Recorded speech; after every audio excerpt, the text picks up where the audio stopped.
vocês? Sejam todos muito bem-vindos à nossa aula de hoje do programa Fica em Casa Aprendendo, aqui na TV Educação. Lembrando que você pode rever as nossas aulas também na plataforma Gonçalves Dias, lá no YouTube, certo? Também siga as nossas redes sociais no Instagram, @Educação do Maranhão, tá?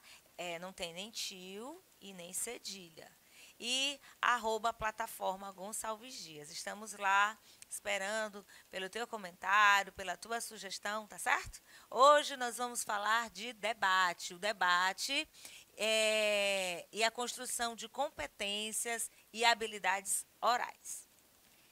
Em cima disso aí, o que é o debate, as competências do debate e autores e obras, né? Eu coloquei isso aqui, mas quem são os autores do debate? Nós, certo? Bom, gente, quando a gente fala de debate, nós não estamos falando de uma coisa assim absurda. Por quê?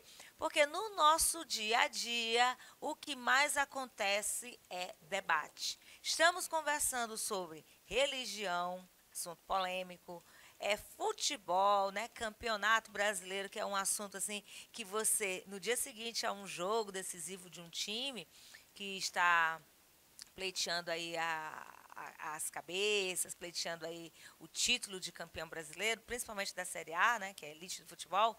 Quando acontece um jogo decisivo no dia seguinte, os comentários, né, e você sabe que torcedor não tem assim muita coerência na hora de defender o seu time, não é assim? E aí, em cima disso, gera o quê? Debate.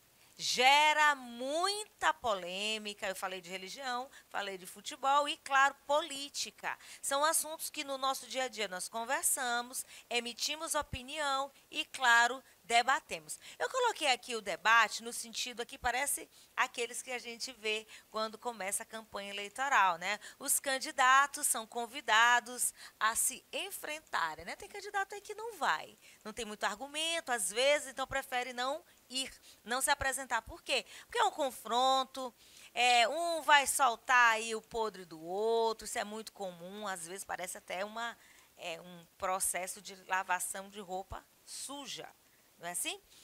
Mas, gente, o debate já faz parte do nosso dia a dia. Nós debatemos muito acerca de quê? Das nossas opiniões, dos nossos posicionamentos em relação a vários, nem determinados, a indeterminados assuntos, certo? Então, eu trouxe aqui de cara esse debate, porque quando a gente lembra de debate, a gente liga muito à política, mas não é só isso, tá certo? Bom, o debate é um gênero textual, tá? De cunho opinativo. Por quê? Porque quando você debate, você expõe opiniões acerca de vários assuntos, vários temas, que insere nas práticas de que? Da oralidade. Então, gente, gênero textual não é algo só no plano da escrita. Quando nós estamos nos preparando para o vestibular, nós estudamos muito, né, tipologias textuais, gêneros textuais, sempre do ponto de vista da escrita, porque nós estamos trabalhando questão que vai levar para uma produção textual. Mas o debate é um gênero de cunho oral, tá? Nós elaboramos os nossos textos oralmente, expomos em diversas situações e aí vamos também construindo o nosso conhecimento. Por quê? Porque a opinião do outro também nos influencia, tá? Aí eu coloquei aqui, nas práticas de oralidade de uma comunidade, dentro da escola, dentro da igreja, dentro daquele ambiente esportivo, aquela quadra lá na comunidade no seu bairro. Você se junta com seus colegas, vai bater uma bolinha, jogar um voleibol, sei lá, um futebol de areia, no final de semana, né, lá pelas praias aqui de São Luís. E aí, onde você estiver no seu estado, sei lá, na sua região, os lugares onde você se encontra para socializar, para arejar a cabeça, né, que as coisas já estão praticamente, né, voltando ao normal. E aí as pessoas vão se juntando, até porque tem essa calorosidade aí que a gente tem sentido falta. Tendo como ação social de fundo uma discussão entre partes, certo? Com base em argumentos ou exposição de razão. Quer ver um debate muito comum? Trânsito. Você vai por uma via, A pessoa vem pela mesma via, às vezes é contramão, a pessoa estaciona no lugar errado, para no meio da rua para conversar com alguém, para entregar alguma coisa, uma caixinha. Às vezes a pessoa pensa até que tem outra coisa dentro da caixa, pega uma carona, sei lá, qualquer coisa. Situações do nosso cotidiano que nós vamos vivenciando e nos levam, né, essas situações nos levam a debater. Agora, o que não pode acontecer é, na hora desse debate, haver confronto de ideias e esse confronto se concretizar em ações agressivas, sejam na fala e seja mesmo fisicamente, tá bom? Aí eu coloquei aqui uma série de situações que vão envolvendo o debate. Olha só, nós somos seres únicos, né? Eu sou a Cacau, sou a professora de língua portuguesa, eu tenho uma opinião formada sobre muitas coisas, eu estou em construção, porque o ser humano sempre está em construção, mas isso me torna única, particular, certo? Vivemos numa realidade, confrontamos as nossas ideias. Eu tenho, como eu disse, opinião formada sobre uma série de coisas que, às vezes, na hora do debate, eu me deparo com pessoas que pensam diferente de mim. E aí, nessa troca de ideias, nós vamos construir, reforçar os nossos posicionamentos ou refutá-los. Às vezes alguém pode me convencer, não, Cacau, não é por aí. Aí a gente vai refletir, será que é assim mesmo? E aí tudo aquilo que vai nos envolvendo, meu conhecimento de mundo, aquilo que eu aprendi no círculo de cultura, aquilo que eu aprendi na minha vida escolar, na minha vida acadêmica, nesse processo de estudo, né, que nós professores não deixamos de estudar, nós sempre estamos nos especializando em alguma coisa, né? Faço uma especialização, fiz um mestrado, vou trabalhando aqui, vou trabalhando ali, vou construindo esse meu conhecimento. E na hora de me deparar com opiniões contrárias, isso vai acontecer o confrontamento de ideias. E por ser única e conviver com outras pessoas, eu vou ter interação com o outro, outros seres que também são únicos. A partir da nossa troca de experiências, nós podemos ampliar os nossos conhecimentos, certo? E muitos de nós temos opiniões próprias. O que nós temos que tomar cuidado é com certos sofismas. O que são sofismas? São ideias falsas. Ideias que vão se construindo, vão se perpetuando, e aí vão passando de um para o outro, e acabam influenciando nessa opinião que nós vamos construindo ao longo do tempo. Então, gente, todo esse processo aqui vai gerar um debate. A vida sempre vai trazer debates, certo? Dando aula, por exemplo, de simbolismo, ou de uma outra escola literária, outro estilo literário, outro gênero, outro movimento literário, nós vamos nos deparando com características próprias daquele estilo. E aqueles estilos estudados, né, eles sofrem influência. Influência de filósofos, influência de pensadores, influência da própria ciência, certo? Então, isso tudo aí vai fazendo com que as pessoas se posicionem. E também existem conceitos que não são tão verdadeiros, não são tão... são falsos conceitos, vamos dizer assim. Meias verdades, isso vai influenciar também na hora de gerar essa opinião. Então, tem muita gente que não busca informação no nosso meio. Se isso não fosse verdade, não haveria tanta propagação de fake, tá, na nossa sociedade, notícias falsas sendo veiculadas, sendo propagadas e levando muitas pessoas a terem opiniões de outras, e no caso, opiniões erradas, tá certo? Determinadas situações de espontaneidade cedem lugar à formalidade. Então, os interlocutores, nós, eu sou uma interlocutora, você também que está aí me assistindo do outro lado, nós, né, temos a oportunidade de discutir, de apresentar argumentos, contra-argumentos acerca de um tema interessante e coletivo. Um tema também de interesse coletivo. Então, hoje em dia, nós temos muitos assuntos que estão em pauta na sociedade. Por exemplo, a legalização do aborto.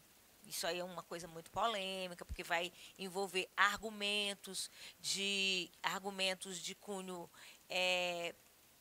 moral, ético, religioso, tá certo? Argumentos de autoridade. O que é um argumento de autoridade? Aquele que você tem propriedade para falar, enfim, uma série de argumentos de argumentos, né? E uma série também de contra-argumentos. O debate é bastante veiculado pelos meios de comunicação em geral. Então, existem muitos programas de TV que levam, por exemplo, hoje em dia nós estamos atravessando um momento bem crítico na economia do nosso país. E esse momento crítico se deve a uma série de fatores. Então, os jornalistas promovem debate, eles levam cientistas políticos, eles levam pessoas renomadas, especialistas no assunto, em economia, em política, sociólogos, filósofos, professores, pessoas que se envolvem nesse contexto, entendem do assunto. E aí, por exemplo, assistindo a um programa de uma rede de TV, é bom assistir de redes diferentes e fazer o comparativo. Esse negócio de não vou assistir TV tal, não quero assistir, isso vai limitar a nossa visão. Nós temos que assistir sim, nós temos que ler sim, várias páginas vários sites e comparar opiniões para que nós possamos construir a nossa, tá certo? Bom, habilidades para participar de um debate. Se você vai participar de um debate, você tem que defender a sua ideia ou refutar um argumento para expressar opiniões. Nada de achismos. Por que que eu penso assim sobre o assunto X? Porque houve uma pesquisa, houve uma publicação, pessoas renomadas, pessoas com propriedade para falar sobre o assunto, expuseram as suas ideias e essas ideias estão aí nos anais da história. Então, eu tenho propriedade para defender. Por que eu posso refutar? Pela mesma razão. Porque pessoas estudaram sobre esse assunto e disseram, olha, isso não é verdade. A Terra não é plana. Por exemplo, é um assunto que entrou aí em polêmica em alguns setores, em alguns espaços da nossa sociedade. Nós temos estudos científicos comprobatórios que a Terra não é uma superfície plana, mas já se pensou sobre isso lá em séculos atrás. Então, nós temos que observar debates e entender o debate, né? Observar os debates e entendê-los, olha aí a concordância, como um elemento natural da nossa relação social. Eu gosto de frutas vermelhas. Meu companheiro, meu namorado, meu marido, meu amigo, sei lá, alguém que eu convivo, não gosta de frutas vermelhas. Aí eu vou fazer todo dia no café da manhã suco de frutas vermelhas, sabendo que o cara não gosta, sabendo que a mulher não gosta. Então a gente precisa entender que nós nos relacionamos com pessoas únicas, né? Seres únicos, que pensam diferente. Então, se pensa diferente, a gente tem que vai fazendo o quê? As concessões para que a gente viva harmoniosamente, tá bom? Habilidade para participar de debates. Contextos nas redes sociais. E rede social ainda é um problema na televisão e em outros meios de comunicação. Porque nem tudo que está na rede social, nem tudo que alguém joga lá, solta um Twitter, solta uma frase de efeito numa rede social, é uma verdade. Você pode concordar, mas também você pode discordar, certo? E é importante ter algumas habilidades fundamentais para participar de debates. Primeiro, tem que ter domínio próprio. Né? Eu estou falando aqui de coisas do dia a dia. Tem que ter domínio próprio, tem que ter propriedade para falar, tem que saber lidar com uma opinião diferente da sua, tá certo? Defender um argumento ou uma ideia é uma habilidade. Pensar criticamente. Criticar, a gente não é dizer assim, meu Deus, que coisa horrorosa, meu Deus, que coisa feia. Não, não é isso. É ter criticidade para não ser senso comum. O que é senso comum? Todo mundo pensa daquele jeito, eu vou pensar também. Lembra? Técnicas de argumentação e refutação. Existem técnicas, eu falei de dois tipos de argumento há pouco. Existe argumento de crença ou princípio pessoal, né? Aliás, de princípio ou crença pessoal. Existe argumento de autoridade, existe argumento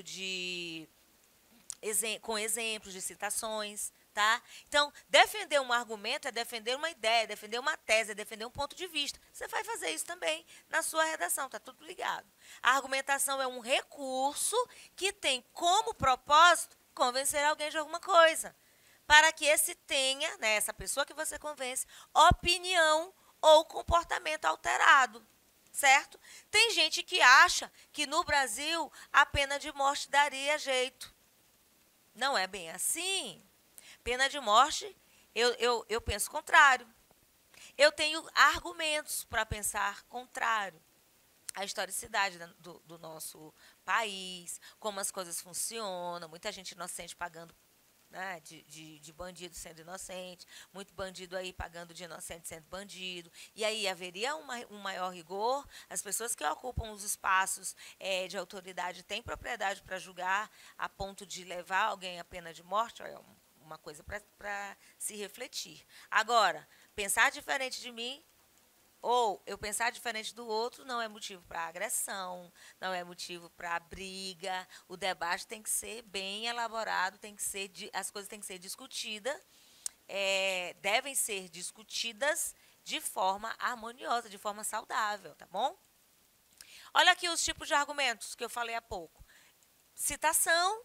Para defender o argumento, eu posso procurar a ideia de alguém que é consagrado, alguém que escreveu, como, por exemplo, eu posso citar Lavoisier, aí eu posso citar, né, das propriedades que a gente estuda lá na química, eu posso citar o próprio Camões, que é um grande escritor da literatura portuguesa, eu posso citar William Shakespeare, eu posso citar filósofos, Sócrates, Platão, eu posso citar filósofos da atualidade, eu posso citar Rafael, sociólogo, não posso? Posso, estou brincando, mas se Rafael tiver algo publicado, se Rafael tiver uma defesa pronta, sim, posso citá-lo. Você pode citar a Cacau num texto que ela já publicou, que eu já tenho um texto publicado, então você pode citar, tá bom?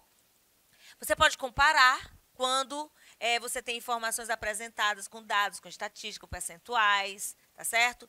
Que acompanham o meu argumento. Então, eu posso fazer, sim, uma citação, uma comparação, eu posso citar e eu posso comparar. Eu posso também ter um raciocínio lógico na minha argumentação. Quando eu crio relações de causa e efeito. Na natureza nada se perde, como é que é? Na natureza nada se perde, nada se cria, tudo se transforma. Aí tem gente que diz que na natureza nada se perde, nada se cria, tudo se copia. Até uma brincadeira. Então, você pode ter um raciocínio lógico. Para cada ação tem uma reação. Então, a gente estuda física, a gente estuda química, a gente aprende as leis da natureza e tem um raciocínio lógico dentro da matemática, né, Renata? Trabalhar isso aqui é muito legal. E aí eu posso demonstrar que meu Deus, o que está acontecendo comigo hoje? Uma conclusão afirmada no texto é necessária para quê? Para ratificar o meu argumento. Eu tenho argumento de raciocínio lógico, já falei. Eu tenho o pensamento crítico, eu já expliquei, não é criticar, não é dizer que está errado, não é dizer que está feio. Eu tenho a refutação, é quando eu já falei, eu apresento um argumento que vai descartar aquela ideia, certo? Parte base de encontrar inconsistência no argumento oposto. Olha, isso aqui não está descartado, não tem como você falar isso aqui não, tá bom? Todos já caímos na tentação de generalizar a partir de experiências pessoais. Isso não quer dizer que porque deu certo com o fulano vai dar certo comigo ou o contrário. Porque fulano errou, eu vou ter que errar também? Isso não é uma regra, certo? Então, gente, quando você debate, você vai correndo, você vai discorrendo acerca de assuntos, principalmente que são polêmicos, assuntos que geram opiniões contrárias. E qual é o interesse nosso, aqui na nossa aula? É mostrar que o debate existe, está no nosso meio, é um gênero de cunho opinativo, é um gênero textual trabalhado na oralidade, mas que nós precisamos, claro, de inferências, de situações, de estudo, para quê? E muita educação, para que não haja dentro desse debate, como os alunos gostam de dizer, um fight, né? Uma briga. Tomar cuidado. É defender o seu ponto de vista sem ferir a opinião de outro. E eu fico por aqui. compliquei